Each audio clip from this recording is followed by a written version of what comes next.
All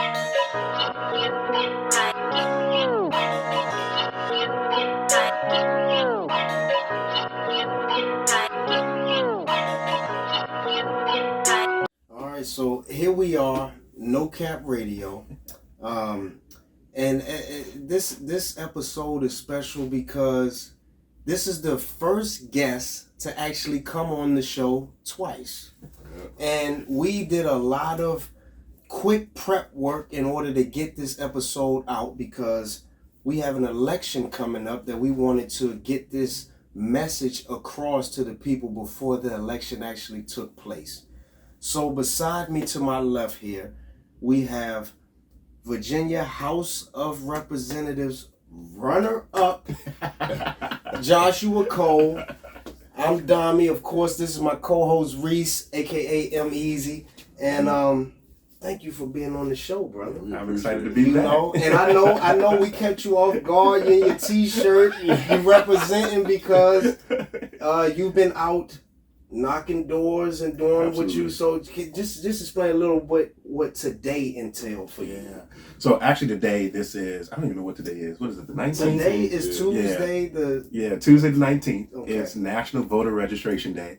So I've been out at the University of Mary Washington helping students get registered to vote, then went out knocking on doors, making sure people understood because this coming Friday, September the 22nd, starts early voting in Virginia. So after Friday, Monday through Friday, you can get out and go early vote. No excuses, nothing. Just show up at your early voting location, pop up, go vote. You don't even got to wait until election day.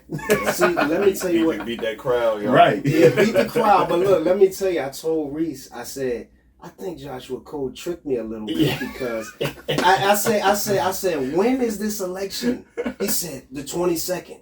I looked it up. That's the absentee ballot. Yep. But I get what you were trying to do. Yeah. Get here and knock it out. So I said, that was a smart man. Yeah.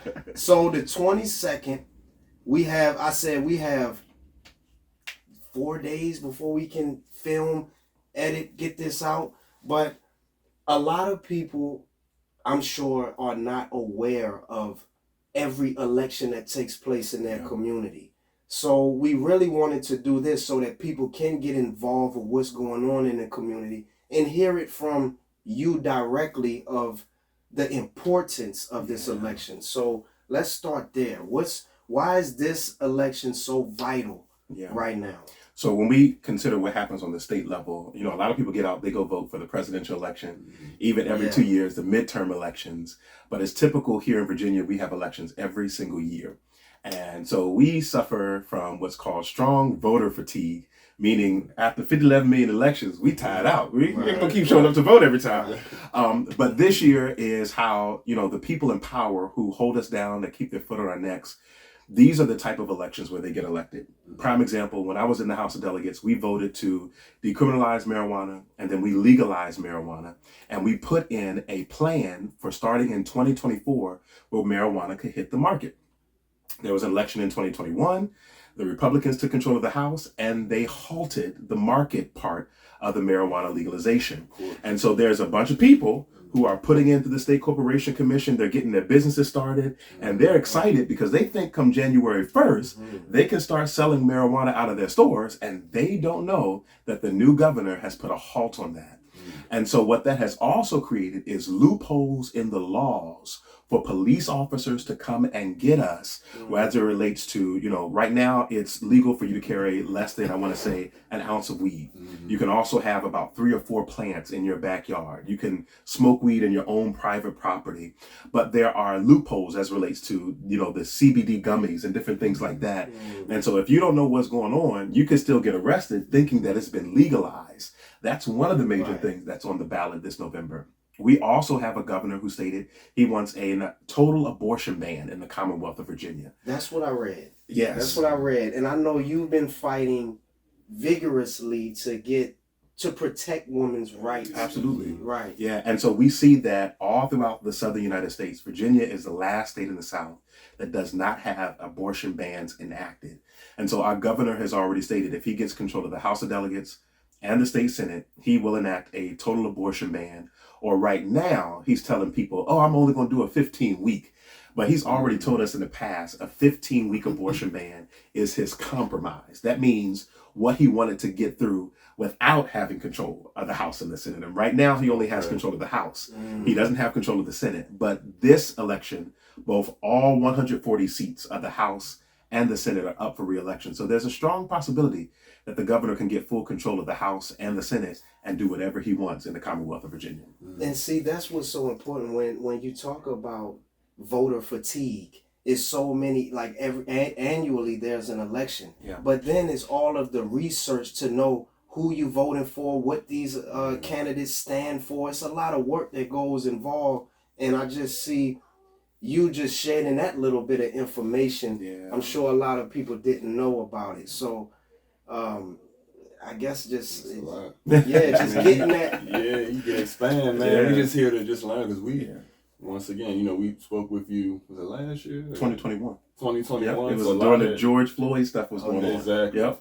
So a lot has changed since then. So like, what's new? What new? Well, I think it's key for people to understand how the Virginia legislature works.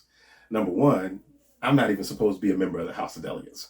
And y'all can probably see behind me, you see a couple of my, black friends. When we got elected in 2020. I don't see any black friends up there. Well, I'm about to tell you. So,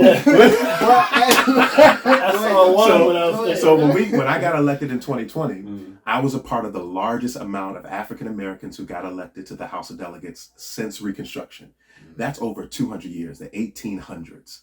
When, the Emancipation Proclamation came in and black people were allowed to get elected, they had a nice little group of black folks, black men, who got elected. We had the largest group of African Americans that got elected since then. So 200 years. Wow. And there was over 20 of us that held, so there's 100 seats in the House of Delegates. Right. There were over 20 of us who held these 100 seats. And so people have to understand that we were never supposed to be in the House of Delegates. The House of Delegates, that the Capitol was built by slaves. They never thought, the people who were building the Capitol never thought that their ancestors would sit in the chairs they built. And so when you look at how the General Assembly works, they only go to Richmond January through March every year. This because back in the day, the only people who could be elected were rich white men who owned land. Right. They were farmers. Right. So January through March, what are they going to do? Because they can't farm. Right. They can't put any product in the ground, produce in the ground. So they go to Richmond, make a whole bunch of laws. The springtime comes, they go back to their farms, they plant, they harvest the plants, the fall comes, they go back to Richmond. And so the House of Delegates here in Virginia is the longest serving legislative body in the Western Hemisphere. Y'all probably remember in school it was called the House of Burgesses when they first came over here. The House of Burgesses is the Virginia House of Delegates. What? And so for over 400 years, this has been the exact same body and it has not changed. I'm talking about the pay hasn't changed. So delegates, we only get paid $17,000 a year. Not $17,000 a year. That's less than minimum wage. You're a fundraiser. And I take credit that I was the poorest delegate to ever serve in Richmond. And looking at the people who are running now, I'm probably going to get to wear that badge of honor again when I get back down there to be the poorest delegate. Because a bunch of my colleagues, they're doctors, they're real estate agents, they're lawyers. And so they can afford to miss 3 months out of the year to go to Richmond to make all these laws to come back to work. And that's why it's hard for just regular people to run for office and get elected. Because one, who can afford to take 3 months off their job? Right. And who can live off of $17,000 a year? And so that's why it's important that when people talk about, oh, my vote doesn't matter, you have to make sure that you have people who look like you, who represent you, and who's fighting for your values are actually in these halls of power. Because if you're not at the table, that means you're on the menu. And so when these people get elected, you saw, like I told you, the governor wants to ban abortion. When you look at abortion statistics, Black women are 300 times more susceptible to dying while giving birth than a white woman. And so everyone thinks that this whole abortion thing is, oh, it's birth control. No, this is a serious matter, especially with women. Again, this is a decision that belongs between them, their doctor, if they're married, their family or whatever. So when you say that, I hate to cut you off, No, but good. when you say that, it makes me think this is really more so a decision of life or death for women. Absolutely. Period. Absolutely. Yeah. Not necessarily the baby. Yeah. And when we're looking at this thing, you have seen all across the nation And I can talk it like I'm walking it, because you have seen white women who have the ability. Like I said, we're the only state in the South who does not have an abortion ban.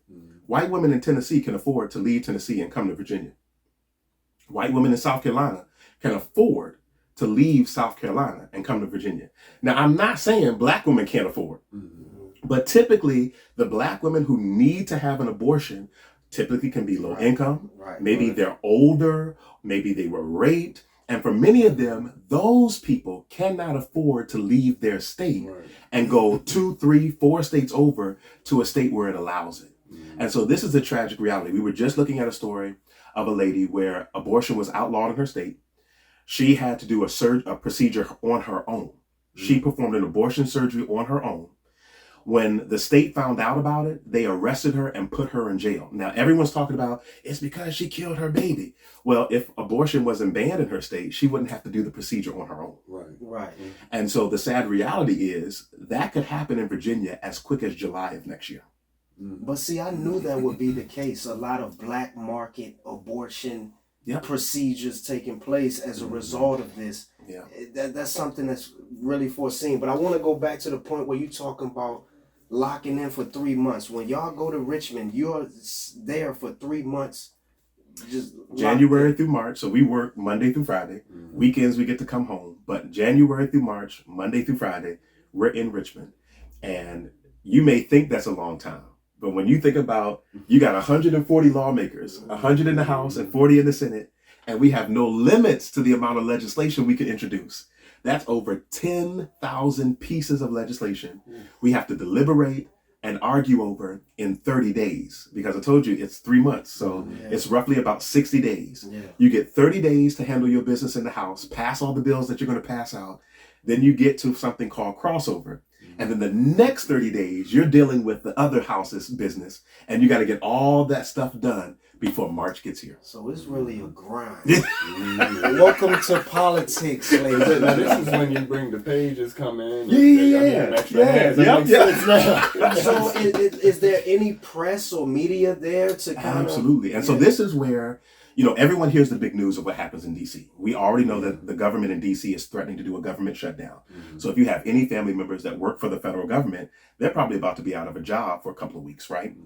In Richmond, because it moves so fast, if you're not paying attention, you're not going to know what's happening. So ABC 7 may be down there, Fox 5 may be down there, but because session moves so fast, they can't even... When I get into session and I have a committee, I served on the House Education Committee, right?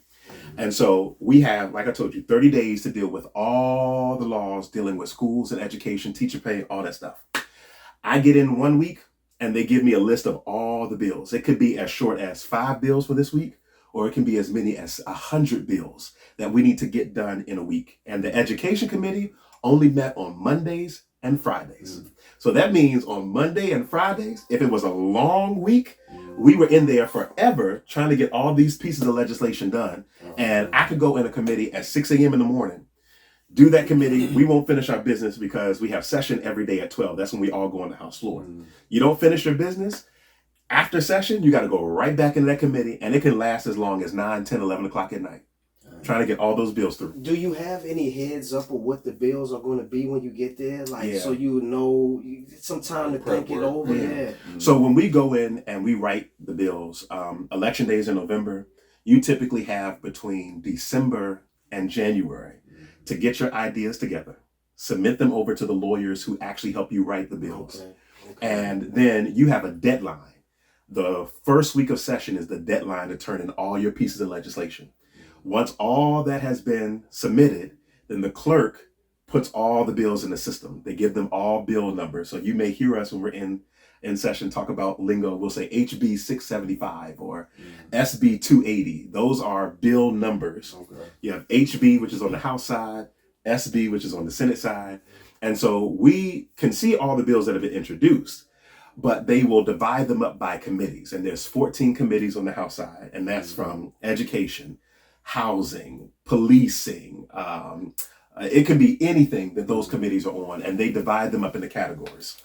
So, interesting, what comes to my mind is, in order to make, I guess, these type of calls or to implement this legislation over your state. Mm-hmm. What are these candidates doing to kind of keep their ear to the streets as far as what the people of that state really want? Want. So I'm out here every day knocking on doors.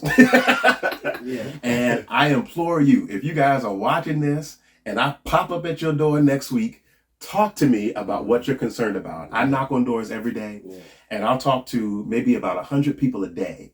And out of those 100 people, I might be knocking on, 250, 300 doors a day, but only actually 100 people will answer the door. And out of those 100 people that answer the door, only 25 tell me what they're worried about. So I'll ask them, hey, I'm your state representative. Do you have any questions or concerns? No, but thank you. I'll read over this. But then you get the person who's like, I'm really concerned about my kid's school and how they don't have the teachers, or I'm really concerned about the abortion, or I'm concerned about the traffic in the region. And so one of the things I tried to do when I was a delegate was have town hall meetings. And it's really hard to get the notice out, because you want to have these meetings, you want to talk to people, but then sometimes people don't show up. And that's not a bad thing, because people are busy. And especially living here in Fredericksburg, people commute, they work up and down the road. So by the time they get off the HOV or the time they get off the VRE, I ain't going to that. Ain't nobody got time for that. I feed these kids. Right. And so I just want people to understand that we need to hear from you. As your elected officials, it's important that we hear from you. And so when you're in session, there are different bills that come up. And so you have these groups called advocacy groups or interest groups who will reach out to people in the community and say, hey, there's a bill dealing with teacher pay. If you're concerned about teacher pay, write this email to your delegate and send it. They'll write the email for you. You just got to send it. And so these groups pop up when we're in session, January through March. And sometimes you may see you're scrolling on Instagram or you're scrolling on TikTok or whatever, and you'll get this commercial that pops up. Reach out to your representative now and tell them to vote no on such and such and such. When you see that, don't just skip over it. See if it's something that impacts you. Because I think about the people in Mayfield. They had those combustible fire tankers sitting behind that community for years. And if one tank just hit the other, that would have wiped Mayfield completely out. And how many people in Mayfield knew about that? And so we have to make sure that people understand what's happening, because right in your backyard, there are plenty of issues that are going on. I got an email from someone that was driving over 95. The bridge when you're on 95 and you go across the Rappahannock River going from Stafford into Route 3. So like 17 to Route 3. Okay. They took a picture on that bridge of the river, of the Rappahannock River, and it was dried up. And they asked me, what are you going to do about this? And I was like, I don't know what the heck we can do about it. But this was a crazy thing. I was on the agriculture committee when I was in the House that dealt with rivers and forestry and clean energy. So the only thing I could respond and say, my goal is to get reelected, get back down to Richmond, get back on the agriculture committee, and then I can let you know what I can do. Man, that makes sense. I remember it was at Brock's. I would always go to Brock's, that stop sign at Brock's, and I looked to the left. I could never see the traffic come with this bush that was sitting right there. I need to cut this bush down. And that's a little stuff like that, but you wouldn't think, to reach out to you. That might be VDOT though. So I'm gonna tell you. I'm mad you brought that up, because that was actually the first bill I passed when I got to Richmond. I had a group of students write a bill for me, and the first thing they did was, we don't have to wait on VDOT to clear shrubs on the side of the road. Contact your elected official, and they can, because they had a student, one of their friends, who passed away. She couldn't see around the bush. She pulled out, and a tractor trailer hit her.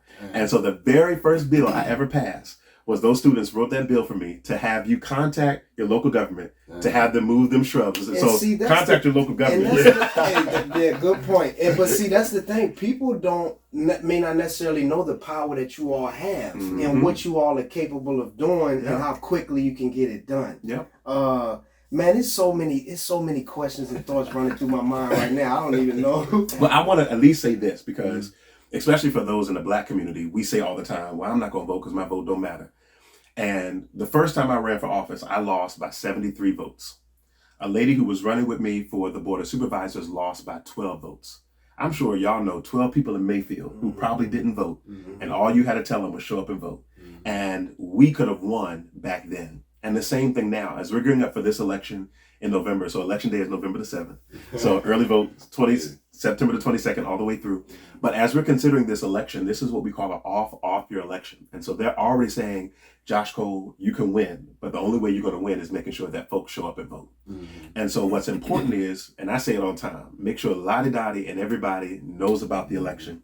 And if you vote in presidential elections, y'all need to vote this year. If you vote in the midterm elections, y'all need to vote this year. If you voted for Charlie Fry, y'all need to vote this year. If y'all voted for Abigail Spanberger, y'all need to vote this year, because this is the biggest election. I think people get caught up in presidential and congressional races, but it's these races, the House of Delegates, the school board, the sheriff, those are the ones that impact us the most. Impact us the most. That's what I was going to say. And I think a lot of people, when the elections come up, they just vote by party. But I think it's very important. And I think we talked about this last time, and you was like, hey, reach out to them on Twitter to know what they stand for and represent, and then be able to question them on some of the things that concerns you as a citizen. I can't tell you the amount of people who support me, but still hold my feet to the fire, or maybe my votes, or well, when you campaigned, you said you were going to do this. Where is it at? I ain't seen the bit. I'm working on it. And so just because you support somebody doesn't mean you just get to blindly vote for them. Right. Hold them accountable. But you put them in office. That's what it takes, because you're there to fight for us. It's a lot of people, hopes, dreams, futures, careers, well-being on your shoulders.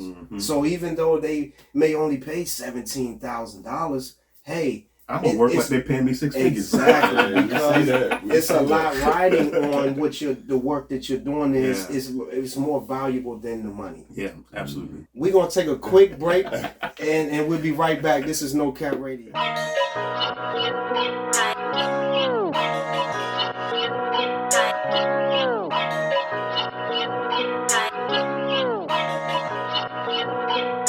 All right, you're watching No Cap Radio. We're back here with House of Representative elect Mr. Joshua Cole here, and so I do have to give a big shout out to my brother Reese right here. Today he took on the responsibility to speak into the football team at the middle school, correct? Walker Grant Middle school. They big pep rally, full of energy, very impactful. The kids really gravitate to what you say, as always, when you speak at these schools. But today it was sort of a little emotional because of the loss that those kids just dealt with. And I'm sure you can elaborate on it a little better than me, but I mean, it's just heavy, you know. And I don't think the thing about it is, I don't think the kids know how the effect that it has. You know what I mean? They think it's just something right at home or right in that school, but the whole community gets impacted. Yeah. You know, especially people that have kids. You know what I mean? I got kids, and when I heard about it, man, it's heartbreaking. So, you know, it's and then you gotta wonder, you know, my first thought is, well, what was she going through? You know what I mean? Who did she have to go to, and what resources could have, you know, came up? Were there resources that were available? And so, you know, I guess what we want to know is, you know, where do we stand with that? You know, when it comes to, because, you know, obviously it was a suicide. You know, I mean, I know we have like suicide prevention type programs in there, but what is there anything that you guys are working on? Yeah, you know, absolutely. When we think about tragedies like this, it's key to understand this is why we need to fully fund our schools. We need mental health professionals in the school system. We need to make sure that our students feel like they can trust their educators. So, you know, we don't know what it's like at home, and we can't control what happens at home, but we can absolutely control what happens in the schools and make sure that educators are viewed as allies to the students and safe space for the students. I was a behavior aide in the school, and we were trained to see signs of child abuse, see signs of depression, see signs of substance abuse in the students, so that we could reach out and just say, hey, let me come talk to you. And we have to make sure that our schools are fully funded. We have to make sure that we have psychologists in the school, that we have mental health professionals in the schools, and then also in the community. Because if this young lady was dealing with something and she felt like she had no help, we have to make sure that the community needs to let her know, hey, there's help out there. And we can't keep looking at the situation and say, well, we wish we could have, we should have, we would have. Now we have to look in the future to make sure we prevent this from happening again. And so that's very key. We have to invest in our schools to make sure the right professionals are in those halls.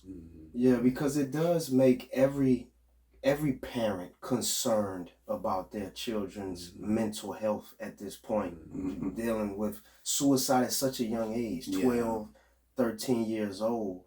And then is this something that will be possibly up on the table in January to March? Yeah. The funding for schools, is this a proposed bill or something that's on your radar? Yeah, absolutely. So there's no shame in my game. I'm running as a Democrat, and our current governor is a Republican.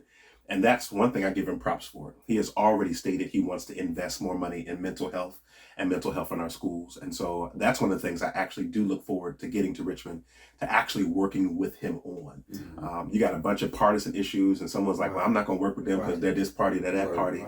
But we have people whose lives are laying in the mist. And so I'm actually very excited to get to Richmond to work with our governor and help fund this. That's exciting. That's exciting. And I know, I feel like earlier in the year, there was a lot of controversy in, I believe, Loudoun County of Virginia about, it's not the, it's I guess it's the academia overall of what's being taught in the schools and what they're trying to take out of the schools. And the bottom line is, you can't change history. Right.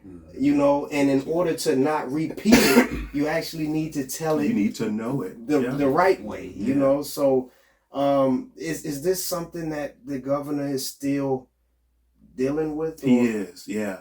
As we look at what's happening, and it wasn't just in Loudoun, it was all over Virginia, even right here in Spotsylvania County. They voted, even Spotsylvania County, they did what was called a book banning. They were planning to burn books. Luckily, it got canceled. But they're trying to claim that CRT, critical race theory, is being taught in schools. That is a collegiate level course. It's not being taught in any of our lower level, not in high school, not in middle school, not in elementary school. And they're also trying to change the curriculum. I remember the governor introduced a new curriculum which removed Dr. Martin Luther King, removed certain African-American historical standards. And when I was in the House of Delegates, we passed a bill to introduce an AP African-American history class. And the governor removed that from the schools altogether. We just read in the article that they have reintroduced it, but it has been completely watered down. And so again, this is important why we have the right people in office. And so even though we didn't have control of the House of Delegates, when the bill was introduced, you had some of these wonderful Black women who were in the House, Delegate Dolores McQuinn, Delegate Charnel Herring, Delegate Sia Price from Hampton Roads, who were standing up on the House floor and preaching, teaching, and talking about our true history and why it cannot be erased.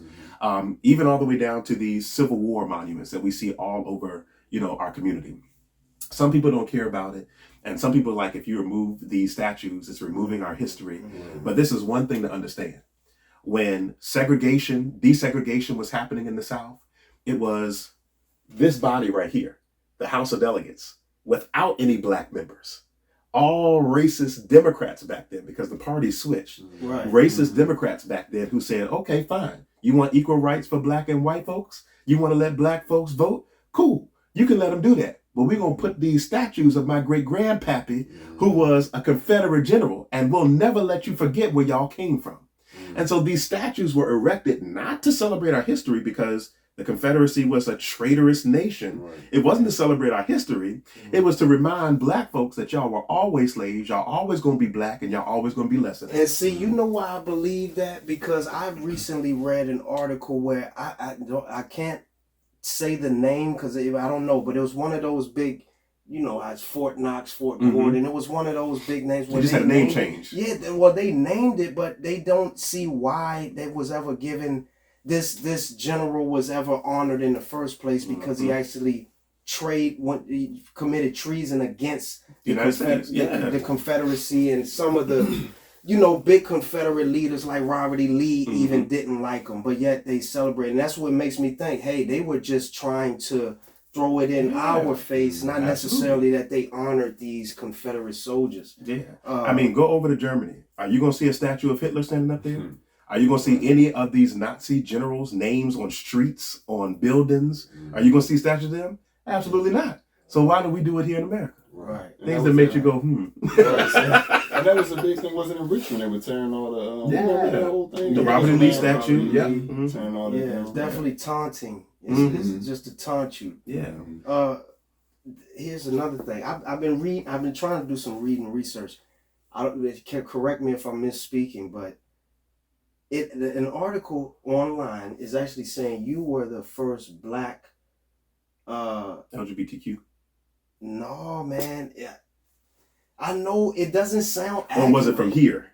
Yes. The youngest and the first black person to represent Fredericksburg in the General Assembly. So it's Fredericksburg, not to be on the House of Delegates, but in Fredericksburg. Because I was about to say, you were saying that, I was like, man, this don't sound right, but I read it. So the first out of Fredericksburg to be on the House of Delegates. Yeah. And the youngest. Yep. That's a big deal. How old were you at that time? So the first time I ran for office, I was 26 years old, and I got elected when I was 29. 29. Yeah. So you've already paved the way and made history here. I got to give a shout out if I can. Yeah. We got a young black man in Spotsylvania County. His name is Michael Bush. I don't even think he's 25 yet, but he's running for the Board of Supervisors out in Spotsylvania County, and he could be the youngest person elected to any local county in the entire Commonwealth of Virginia. Man, we wish him the best. Absolutely. He's not even 25 yet.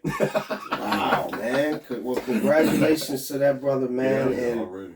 And that's the thing, like things like that needs to be notarized. Yeah, absolutely. And it's really to show the kids the possibilities of what you can be, regardless of your race, gender, sex, creed, age, whatever. Listen, I never forget when all these protests were happening. I was trying to get these kids to get in their cars because the curfew was coming. And I was like, hey, y'all, I need y'all to get to your car. Why you ain't getting in your car? I'm your state representative, so I'm trying to help you. You all what? I'm your delegate. I'm trying to help. You all what? I'm the one that makes all these laws, and I'm trying to help y'all get to your car. But you look like us. That's the point. Yeah. See, that's powerful. That's powerful. And I think even when you're speaking at these schools, just seeing a black face up there. Like, I know them kids like, well, why does he care so much? You know what I'm saying? Because they can tell you care when you speak to them. And I think showing them what, that someone cares can prevent a lot of these casualties that are taking place, because it's just such a tragedy. But I don't want to make it a somber episode. I was just going to say, when you look at what's happening, all these shootings that have been happening in Fredericksburg over the past couple of months, young black people, young black women, young black men have to see that there are people who look just like us, who are not running the streets, who are not ripping the streets, but we're actually in places of power. We're actually making good money. We're actually making sound decisions. And so they need to see people like us who are making change in the community to know that they actually do have other chances and other choices they can make. Yeah. And Reese, I know you so big on education, man. Like, is there anything that you see from that standpoint? I know we covered some education already, but like, what do you think is the biggest issue that you would like to see Mr. Cole take up to Richmond or down, whatever? Well, you did mention something about teachers' pay, right? Yeah. I mean, honestly, that's big, man. That's major, one. Because it's like you said, you obviously you have a passion for what you're doing. Maybe what was it, 17,000 you making that? Obviously, you're gonna love what you're doing. You making that money. You know what I mean? And I always say, a teacher, man, a teacher never goes into that job for money. Right. They have a passion, but when you see what they deal with, day in and day out, it's it's draining. It gets draining, and give them a little more pay, maybe a little more incentive to. So I think it's major. That's a major thing, man. And that's what they're fighting for the hardest. And you can't blame them. We're watching people who still live here in Fredericksburg and Stafford County, who work for Fredericksburg City Schools or Stafford County Public Schools, and they're living here, but they're quitting. Either they're quitting altogether because it's too stressful and they're not getting paid enough, or they're quitting these school divisions and going to Prince William County and Loudoun County because they're getting 10, 15,000 more a year just to drive 30 extra miles to work. And so during my time in the House, we did carry legislation to create the minimum salary for every teacher in Virginia at $50,000. That didn't get passed, but we want to make sure that we do pay all teachers in the Commonwealth of Virginia a comparable salary. And especially here in Fredericksburg, Stafford, and Spotsy, we should not be losing well-qualified, highly qualified teachers to Prince William and Loudoun County. They can stay right here. in the last episode we did on No Cap, we brought he wasn't the chief of police, but he was the deputy. And he was talking about how difficult it was to get people to sign up to be policemen altogether because of the stigma that comes with it, and the difficult to get, I guess, qualified seasoned police to train the newcomers. Yeah. And we at the end of the episode, we came down to the key to all of it is training. And these past 3 years has been a lot about defund the police. Yeah. But is that the answer if training is the actual key? So is there anything, and this has nothing to do about the police brutality, it's just getting the police organization to where they need to be in order to. So I don't know if y'all knew this, but y'all been all up in my area of expertise tonight. Hey, man. So dealing with police officers, I served on the House Public Safety Committee. So we had direct oversight of all the police departments, all the sheriff's departments, all the jails. And so my opponent who's running against me now is attacking me for claiming that I supported defunding the police. I never supported defunding the police. And to answer your question, I think when we look at that terminology, defunding the police, to just take money from police departments, that's a problem. But if there are conflated budgets, police budgets, I'm talking to police officers on the doors now, and they're like, we don't get paid, but the sheriff gets paid. And so you have all these bloated budgets, and the police department is not able to use them because they're going to bureaucracy, they're going to tankers, they're going to different things. If we need to change that budget to make sure it's better to impact the community, that's what we need to take a look into. One, we need to make sure that our police officers are trained. I personally carry the budget amendment to make sure that our police academies all over the Commonwealth increase their funding so that they could be trained better. We do want to make sure that our police officers are receiving the pay they need, because there was a high school friend of mine, I want to say 2021. He was shot by a police officer. Luckily, he survived. So he wasn't one of the Black Lives Matter protests we ended up doing, but he survived. But I knew someone who was close to the police officer who shot him. He shot the individual, went home in his bloody clothes, crawled up in his bed, got up the next day, put on another uniform, and went right back to work. Wow. There was no mental health advisory for him. There was no mental health, what's the word I'm looking for? The inquiry to see if he was okay. And so these police officers are dealing with a lot. And especially these police officers who are in the community that see things happen every single day. And then there has been a strain on the community because we have taken away community policing. And so you now have these police officers who are not trained, who go into a situation, let's say there's an autistic student who doesn't understand students on the spectrum, and the first thing he does is shoot, not knowing that it was a nonverbal citizen. So we have to make sure that there are training for our police officers that know how to handle people on the spectrum, that know how to handle people with mental health issues. And that's why we created what was called the Marcus Alert Bill, which means whenever a police officer gets called, a 911 call, they create a community care team, which means you're a police officer and you go to the scene of the crime, and I'm a mental health professional and I go with you. We show up on the scene, we figure out if it's a mental health crisis or if it's a criminal crisis. If it's a criminal crisis, I appreciate you. You go do your job. If it's a mental health crisis, thank you. I'm going to go do my job. And so we have to make sure that our police officers are paid. This is the same thing with teachers, making sure that they're paid well so that we can recruit highly qualified, trained police officers. Make sure that community policing is returned back to our communities so that you continue to police the same community and you get to know those kids. You get to know those people. So when a kid is acting out, you don't just go and shoot because you don't know who he is. Damien, I'm going to take you over to Miss Brown right now. And you do your job effectively. And so that's what we're seeing right now. I don't support defunding the police. I actually increase funding for police training. And I want to make sure that our police officers rebuild that trust of community. So go ahead. I think it brings a point, because I was going to say, man, I was in the gym a couple of days ago, and you know, they got the commercials that come on, and you know, this, Joshua Cole supports this, that, and the other, and throw all this. Slap, put dirt on your Exactly. And the thing was, it said Joshua Cole. The one that stuck out that I heard was offenders over victims. Mm-hmm. So maybe that, I don't know if that ties in with what you were just talking so about. So let me just put it out there for those who are watching. And again, I'm trying to get y'all's vote. But my opponent is a black police officer who is a black Republican who they've recruited. He was never really political. Mm-hmm. I've known him for a while. I thought we were chill. So when he came out to run against me, I was like, all right. But when I listen to him and how he campaigns, this is not him talking. This is regurgitated national Republican talking points they told him to repeat. And I'll go through and talk about all the bills he said in that law. He said that I wanted to defund the police. Look through my votes. The good thing is we have all of our votes online. Even though I'm not in the House of Delegates right now, my votes are still in the archives. And you can go see I've never voted to defund the police. He's talking about putting criminals over victims. That was what was called the Good Time Bill.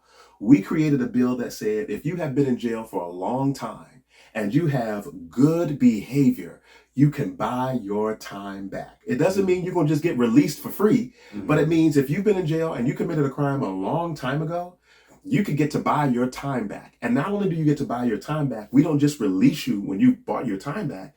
You have to go through the parole board. And the parole board has to review your situation, review your behavior, review your mental health, and make sure that you're good before they release you. And then he also talked about, I think it was another bill about qualified immunity, making sure when you hear qualified immunity, that's dealing with police officers where they can't be sued because they're doing their job, right? And so I always ask people when I explain qualified immunity, it works like this. If you go to Walmart and you slip and fall, who are you going to sue? You're going to sue Walmart. You're not going to sue the employee who forgot to put the slip and slide sign. Right. And the same thing happens with qualified immunity. This does not enable individuals to sue individual police officers.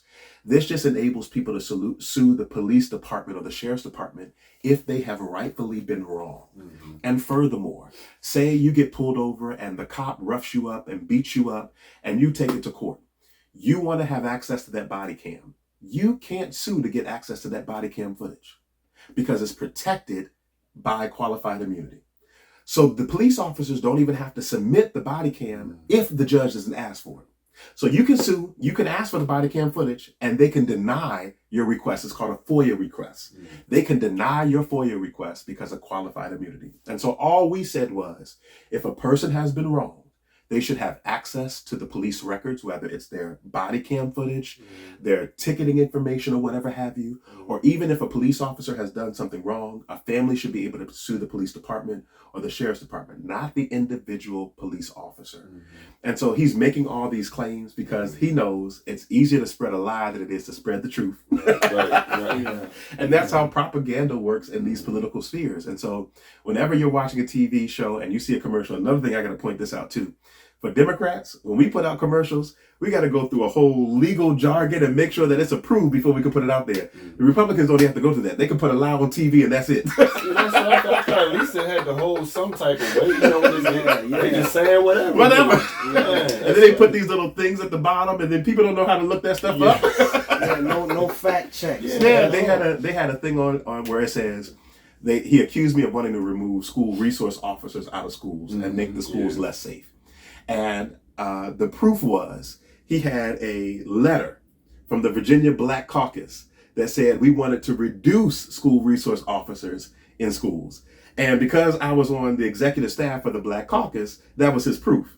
The bill never came up and we never voted for it. I was on the Public Safety Committee and the Education Committee. We never took a vote on it.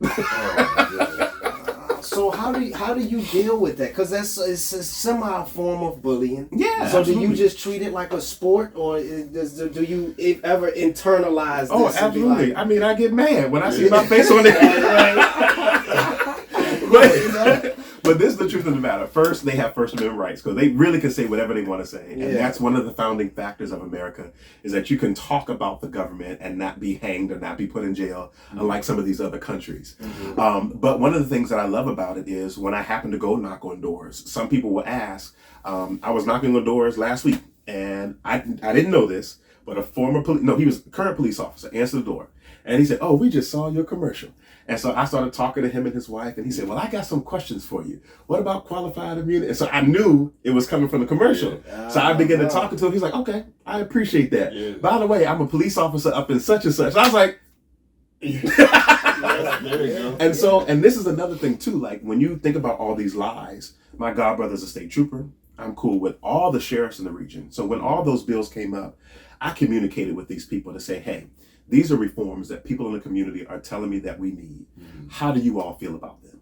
And for about 95% of the bills that were policing reforms, when I talked to my godbrother, when I talked to the sheriff, they were like, it might make our job a little bit tougher, but I understand. These are important reforms. The police officers here in the region, you got some crazy folks, but not all of them are crazy. And they were like, if it's going to make the community feel safer, I'm okay with these bills being passed. And I'm telling you, that's what police officers said to me in this region. So I'm out there at the protest listening to folks to see what they want. I was having conversations with the police officers to see what they want. And then I went down to Richmond, and when we're in Richmond, people come and testify on bills. So I was listening to what people that were coming to Richmond say. And so you have to take all of those voices. That's what it takes. And go down. Yeah, taking the ear to. So it sounds like, just to debunk all the rumors, you're not here to defund the police, but it sounds like more so to reallocate how the funding is distributed amongst the police department. Yeah, and just make sure, one, that bad cops are held accountable. Police officers will tell you, anyone hates a bad cop more is a good police officer. We want to make sure that bad police officers are held accountable. We want to make sure that that money is spent wisely, and that maybe like the sheriff or the chief of police is not pocketing all of that money, or his staff that are not in the field don't get to pocket all that money. We want to make sure that these police officers who are doing the job every single day, who are in harm's way, are getting paid what they need to be paid, that we can recruit well-qualified police officers, that they're getting the mental health that they need, that they're getting the evaluations that they need. And so that's what it all boils down to. And I really hate that we have politicized this issue. You have the Republicans who are like, back the blue. And you got the liberals who are like, defund the police. And we've made the whole thing a political issue and a partisan issue, and it's really not. But I don't even think that's the argument. Back the blue versus defund the police. That's sort of apples and oranges. Yeah. You know what I mean? Yeah. And it's all in order to back the police to a degree. Right. We want them to be supported. Yeah, but we want to feel safe too. Yeah. And from that episode, it was like training was key. I mean, that was what led through all the. But because we want our audience to grow with us through these episodes, the episode previous to that was business, and small businesses. And I know there's got to be something that's going to come across your table when you get to Richmond for small businesses. Yeah. And I guess I'm trying to formulate this question and ask it correctly, because I don't know exactly what every small business owner out there needs or is looking for, but I do recall it being such a struggle for the Black community to get funding, to capital to start it up, from a lack of resource or knowledge from the resources. So it seems like it's a little lopsided as far as absolutely, whatever you can speak on to the people about that. So I'll give just a few examples. So when we remember how I just mentioned earlier about the marketing and the legalization of marijuana for it to go into the market.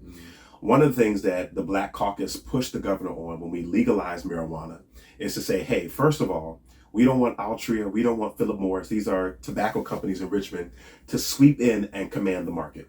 And so when we passed that bill to make marijuana legal, we said a certain amount of Black-owned businesses have to be able to be the ones that, get to sell this. And I say it all the time. We have a bunch of entrepreneurs who've been on the streets for years, and they need to make sure that they're not being chastised or thrown in jail. They need to be given their rightful due. And so we did stand up for that. We also passed bills as it relates to SWAM, that small woman and minority owned businesses, to make sure they are giving the fair shot and equal opportunities when it comes to government contracting or other contracting and fair funding. I'm excited. I'm running with a guy who's running for the state senate. His name is Joel Griffin. He owns Rebellion downtown and another restaurant. I think it's another restaurant he's about to open up, but he's a small business owner right here in downtown Fredericksburg. And so when business matters come up, I call his phone. I blow him up. My former boss, Vernon Green at GQ Enterprises up in Stafford, when stuff about small businesses happen, I call him, say, hey, how is this going to impact y'all? Because we do pass legislation dealing with small businesses. And so we do want to make sure, especially our Black, our women, and our minority-owned businesses are getting the resources that they need. They're receiving the same fair shot. And this is what happens.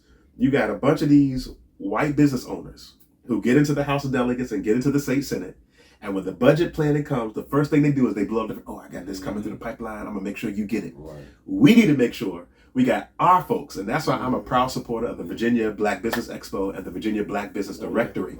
To make sure that when stuff happens, I call them and I say, hey, I need y'all to be here. I need you to show up for this so that you get the same opportunities too. I love how your ear is to the streets. And another, this is just a personal question I have, because I saw that the sheriff is up for re-election too. Yep. What are the qualities that you look for in a sheriff to say he's a good sheriff? I mean, we don't know, you know? Yeah, so every county and every locality is different. So here in the city of Fredericksburg, you have the police department and the sheriff's department.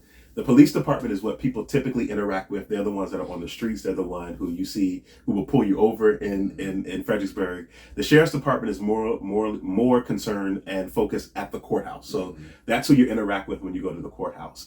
But if you go into the counties, in Stafford and in Spotsylvania, there are no police departments. It's just the sheriff's office. So you have Sheriff Decatur, who's running for re-election in Stafford, and then you have Sheriff Roger Harris, who's running for re-election in Spotsylvania County. And just me personally, I like both of them. And you want to make sure that you have a sheriff who's fair.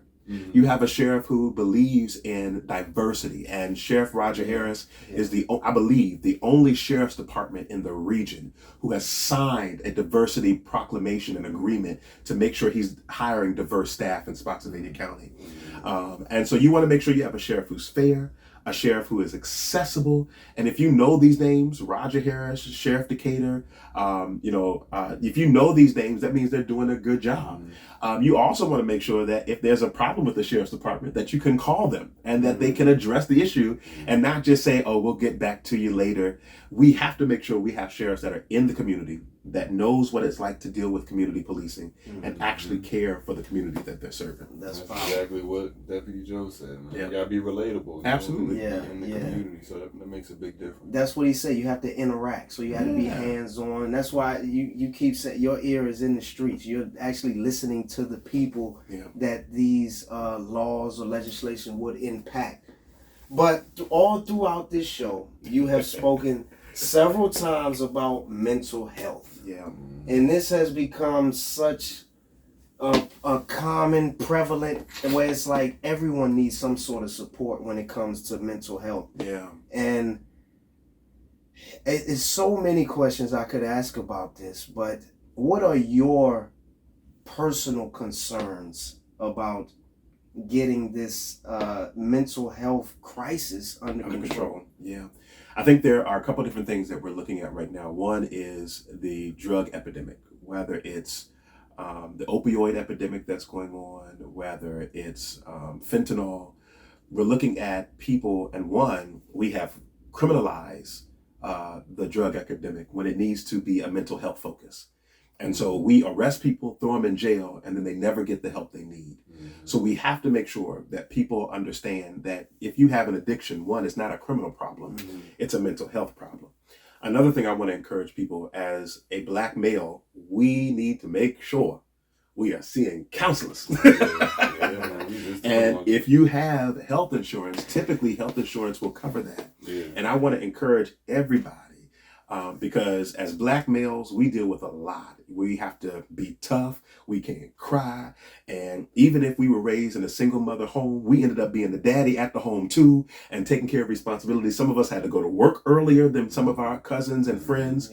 And so we're dealing with a lot of that trauma from childhood, especially with how some of our mothers talked to us, how some of our mothers dealt with us. We need to deal with our childhood trauma. And the same thing for our sisters. They're dealing with a lot of issues because who knows? Their mother could have been working all day, so they ended up having to grow up fast and be the mama in the house, the second mama in the house, because mama is working and they got younger brothers and sisters. They got to cook, they got to feed them, they got to make sure their homework is done, on top of doing all of that for themselves. Yeah. And so we really have to make sure that we're dealing with our trauma. And many of us in the Black community, and it's not just centralized to the Black community, it's all over. Mental health is a problem that everyone deals with. And so I went to a training a couple of years ago where we said, let's not use the terminology mental health. Let's change the terminology to brain health, to make sure that our brains are healthy. Because when your mental health does well, your brain does well, and your body does well. Yeah, and so I want to make sure that we have the funding in our communities. We have the community service boards. Right here in Fredericksburg, we have the Rappahannock RACSB, the Rappahannock Area Community Service Board. That has to make sure that they have funding to handle the needs in their community. We need to make sure that our schools have funding so that we have psychologists and psychiatrists in our schools to help our students. We need to make sure our police officers have the mental health funding they need so they can get the evaluations and the help they need. And I'm a preacher, so even some of these preachers, we need the help we need with mental health as well. The Holy Ghost ain't it. You need to have the Holy Ghost and a counselor. No, I'm glad you say that, because that's how you prevent a lot of these mistakes from happening again. Because there's a lot of generational curses that need to be broken. Yes, and we live it every day, unaware. Sometimes we just going through the motions, but we're actually dealing with a generational curse that's don't even realize it. Yeah. But man, it's been such an honor and a pleasure having you on here. And look, we are speaking it to existence. This election is yours, brother. We believe you won this, man. And we believe. We thank you again just for coming here and just whatever help we can do to give you a platform to spread the word, man. That's all. But when you win this election, we need a little sticker in the corner. No cap. We contributed to that. Absolutely. You know? Yeah, man. Y'all get out and vote. We can do it. Listen, we're gonna make it a 3-time, because once we get elected, I want y'all to come to Richmond and we'll do a show while we're in Richmond in our office. So we're gonna make it 3 times. Look, come on, y'all, get out there and get your vote in for real. Absolutely, man. Thank I'm you, excited. man. I appreciate you, It's been an fam. honor and Thank you so pleasure. much. Man. I appreciate you. Thank you so much. This is No Cap Radio. We out.